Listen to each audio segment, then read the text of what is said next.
Bug, written by Robin Coons, illustrated by Amy Proud. And illustrated means that's the person who drew the pictures. Bug. Bug was not called Bug because she was a little like a bug, even though she was. And she was not called Bug because she ran fast like a bug, even though she did.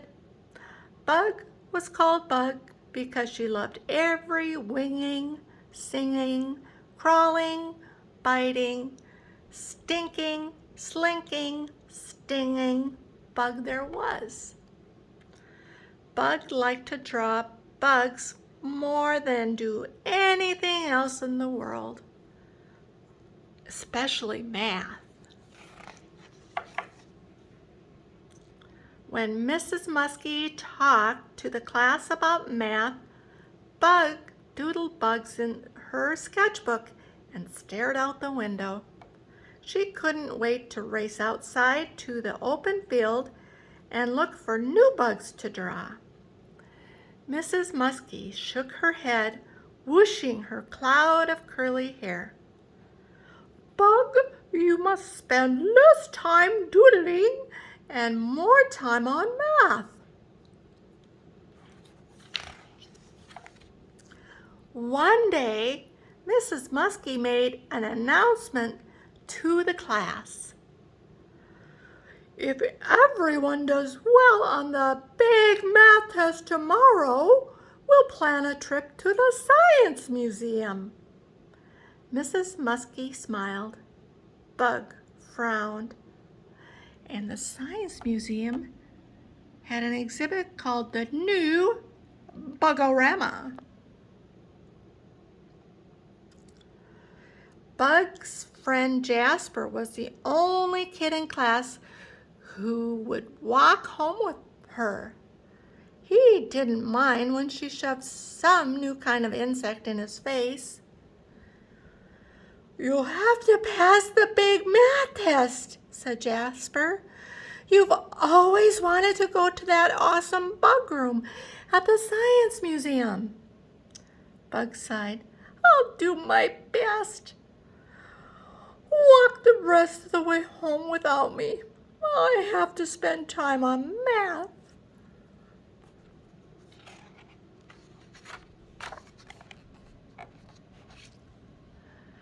Bug wandered to the wild field by the school. She tried to think about math, but she heard honeybees buzz and katydids chirp.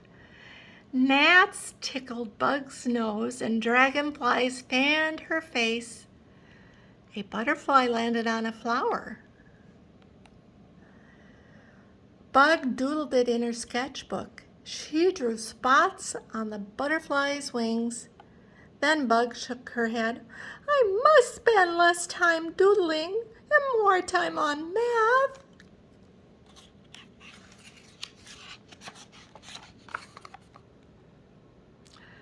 She spotted shiny black ants marching down a tiny path, each carrying a seed.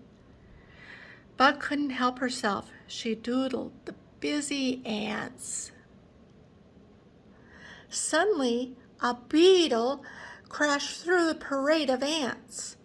Some of the ants dropped their seeds and chased the beetle away. Bug shook her head again. I must spend less time doodling and more time on math.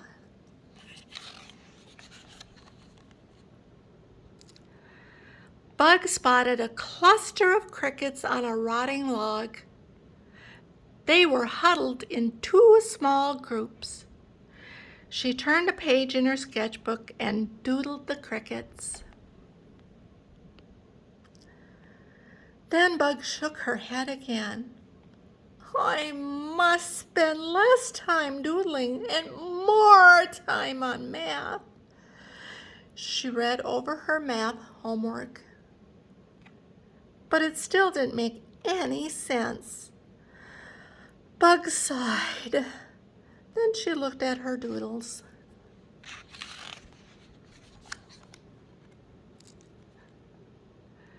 The butterfly had 3 spots on each wing. Bug counted 6 spots. Bug looked at the ants. There were 20 ants carrying seeds. Then 6 ants dropped their seeds to chase the brown beetle. Now there were 14 ants carrying seeds, thought Bug. Bug counted the group of crickets clustered on her last sketch. 4 plus 3 equals 7, Bug thought.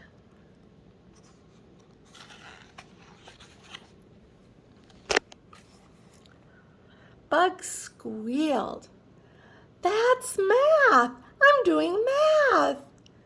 She doodled a group of 5 more crickets. Now there are 12 crickets, cried Bug. Math is easy. I will pass the big test.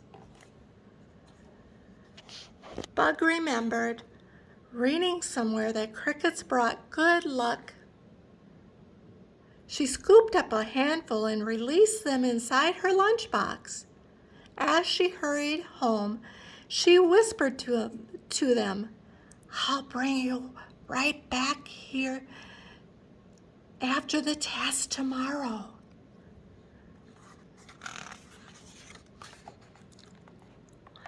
The next day, Mrs. Muskie passed out the math test. Please raise your hand when you're done. Good luck. The first problem was 7 plus 8 equals blank. Bug doodled a butterfly. Then she drew 7 spots on the first wing and 8 spots on the other wing. See, right there. Can you count them? This has 7. This has 8. That equals 15. The next problem was 11 minus 8 equals, Bug doodled 11 ants carrying seeds. She crossed out 8 seeds. She counted how many were left. 1, 2, 3. Bugs make math easy. Bug flew through the test. She doodled bugs for every question.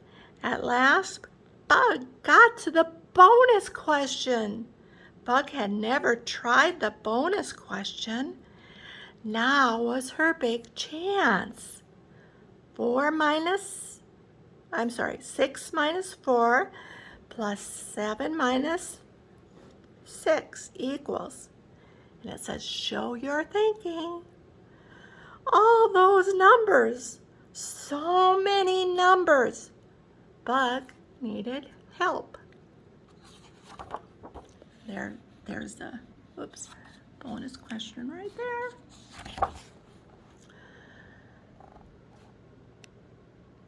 Bug opened her lunchbox. She peeked at her lucky crickets. Then Bug started drawing again.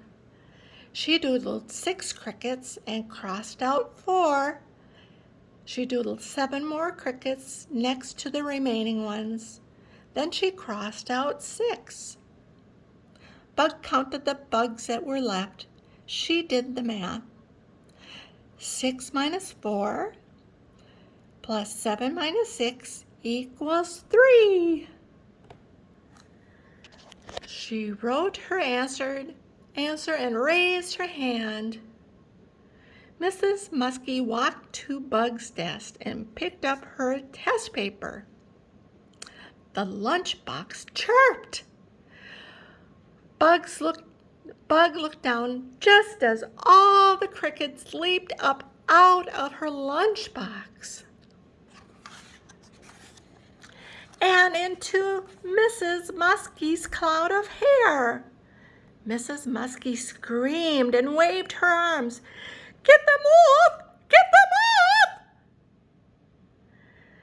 They think your hair is a field, Bug said calmly. They are aggregating on you. That's a wonderful vocabulary word, Bug, yelled Mrs. Muskie. But I'm not a field. We have to take them outside, said Bug. Mrs. Muskie and Bug raced to the empty field. The class followed. Bug gently gathered the crickets from Mrs. Muskie's hair and placed each one back on the log. Mrs. Muskie shook her hair and combed through it with her hands. She took a very deep breath. Why were crickets in my classroom, Bug? I was doing math by counting bugs, explained Bug. And I showed my thinking just like you wanted. Mrs. Muskie took another very deep breath and looked closely at Bug's paper. She checked all the answers. This is very good work, Bug, she said. Congratulations! The whole class cheered as Mrs. Muskie pulled her special gold pencil. I'm going to start that again. The whole class cheered as Mrs. Muskie pulled her special gold pencils from her pocket and wrote a big A+ on Bug's math test, along with a note. And the note says, "No more bugs in my classroom, please." This is Bugorama. The next week, Bug and her entire class went to the Science Museum. Bug did lots of doodling and some math too. Even Mrs. Muskie spent some time in the bug room. She wore a hat. I don't think she wanted bugs in her hair again. There's a drawing of her. The end.